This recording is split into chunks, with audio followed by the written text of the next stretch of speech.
Olá, vamos analisar hoje um período, assim, bem definidor e cheio de contradições da nossa história. O primeiro governo Vargas, de 1930 a 1945. Temos um material bem rico aqui para ajudar a entender os pontos-chave dessa era. Exatamente. O desafio é mergulhar nesses documentos, nesses relatos, né? Para entender como Vargas chegou ao poder, as marcas do regime autoritário dele, a repressão política, que foi dura, Pesada, né? muito. E também as reviravoltas na política externa durante a Segunda Guerra e, claro, como ele foi deposto. Vamos focar nos detalhes que as fontes trazem para gente. Certo. Vamos começar pelo começo, então. As fontes indicam que Vargas não chegou lá por eleição em 30, né? Foi um golpe mesmo, que derrubou a República Velha. Isso depois que ele perdeu a eleição para o Júlio Prestes. E as promessas de novas eleições, bem, ficaram pelo caminho. Pois é, e essa centralização do poder só aumentou, né? Em 1937 veio outro golpe, aí sim, para instalar a ditadura do Estado Novo. A desculpa oficial foi um suposto plano comunista, o Plano Cohen. Que as fontes apontam como forjado, certo? E isso tudo indica que foi uma farsa criada por integralistas, que eram aquele grupo de extrema-direita inspirado no fascismo.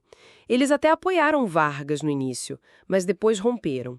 Com esse golpe de 37, o Congresso fechou, veio uma nova Constituição, a de 37, que foi imposta, outorgada. A tal polaca. Exato, a polaca, porque se inspirava na Constituição autoritária da Polônia da época. Bem, poder centralizado, ditadura clara. E com essa concentração de poder veio a repressão forte, né? É um ponto bem sombrio que as fontes destacam bastante. Perseguiram opositores de todo tipo, comunistas, liberais. E até os integralistas, depois que romperam com o governo, temos exemplos conhecidos, tipo o escritor Graciliano Ramos, que foi preso. Os documentos falam em milhares de presos políticos. E não era só prender, né? A brutalidade ia além. Ah, com certeza. As fontes detalham a ação da polícia política, chefiada por figuras como o Filinto Müller.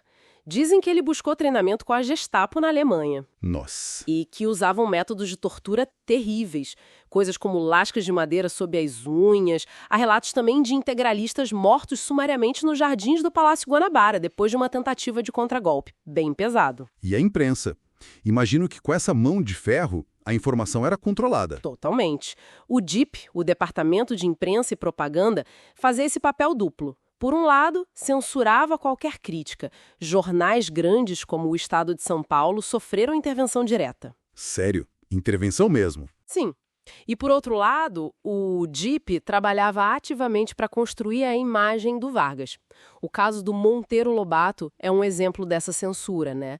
As fontes dizem que ele foi perseguido, preso, censurado por criticar a política de petróleo do governo. Então era a repressão violenta de um lado e, do outro, uma máquina de propaganda funcionando a todo vapor. Uma dualidade bem marcante. Exatamente. Essa estratégia que chama a atenção. Enquanto a polícia calava os opositores, o DIP usava rádio, cinema, jornal, tudo para exaltar o regime e criar essa imagem do Vargas como o pai dos pobres. E as políticas sociais, como a CLT, entravam nisso. Com certeza, políticas importantes como a CLT foram usadas por essa máquina de propaganda para solidificar essa imagem de protetor dos trabalhadores. E funcionou, né? Porque as fontes mencionam o movimento queremista lá em 45. Mesmo depois de anos de ditadura, tinha gente pedindo para ele ficar. Até comunistas, que tinham sido perseguidos antes. Incrível, né? Mostra a força desse mito construído. E na política externa, a coisa foi também bem complexa, pragmática. No início, o Brasil teve relações bem próximas com a Alemanha nazista. Próximas como? Comerciais, através do Marmoaisk, que era um sistema para evitar usar a moeda forte, sabe? E militares também. Compraram armas alemãs, tipo os canhões Flak 88. Tinha até planos para fabricar aviões Focke-Wulf aqui. Figuras do governo, como o Filinto Müller, simpatizavam com o nazifascismo. Mas isso mudou. Como foi essa virada para os aliados? Foi um processo, né? Muito influenciado pelo Oswaldo Aranha, que era mais pró-Estados Unidos. Aí o Brasil entrou na política da boa vizinhança do Roosevelt. Isso trouxe vantagens. Dinheiro americano para a CSN, que era um projeto-chave, A siderúrgica nacional. e também a cessão de bases militares no Nordeste super importantes para os aliados no Atlântico e a entrada no programa Lend-Lease para receber equipamento militar dos Estados Unidos. E o que decidiu mesmo a entrada na guerra? O ponto de inflexão foram os ataques de submarinos do eixo a navios nossos aqui na costa, principalmente em agosto de 42, os afundamentos causados pelo U-507. Centenas de mortos, uma comoção enorme, a pressão popular foi gigante, aí não teve jeito, teve que declarar guerra. Gerando aquela contradição, uma ditadura aqui mandando soldados à FEB para lutar contra ditaduras lá fora. Exatamente, uma contradição enorme. E o fim do Estado Novo? Como aconteceu? A volta desses soldados da FEB teve peso? Teve, sim. O fim da guerra na Europa, a derrota do fascismo, aumentou a pressão aqui dentro pela redemocratização. Os pracinhas da FEB voltaram vitoriosos, né?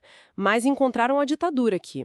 Os relatos sugerem que o regime os recebeu com certa desconfiança, talvez com medo que eles pudessem apoiar um golpe.